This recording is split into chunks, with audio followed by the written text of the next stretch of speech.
仲喺度數手指，由1數到8，唔係學數學啊，係訓練緊大腦逃避思考。手指一收埋，佢嘅數感即刻變做零。數學唔係點名，你教佢1、2、3、4、5咁數落去，佢只係記住咗個次序，大腦入邊根本就冇份量嘅概念。心理學話你知，大腦對抽象嘅數字係會排斥嘅。佢唔係唔識加數，係佢大腦入邊睇唔到個量啊，所以先要借用手指。數學係一種物理邏輯，你要令佢大腦一眼睇到5係咁長，3係咁短，長短對比先係最直觀嘅數感。唔好再教佢由1開始數啦，要教佢睇份量接駁。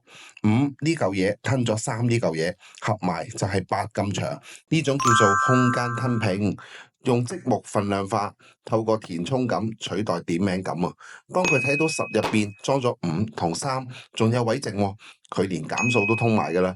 當大腦建立咗物理空間感，數字唔再係符號，而係可以隨意拆解嘅零件。呢種直覺先係考試快人一步嘅關鍵。想知點樣用物理對比教出數理天才？WhatsApp我 send 份數理空間邏輯訓練法俾你。Follow 我，用邏輯贏格局。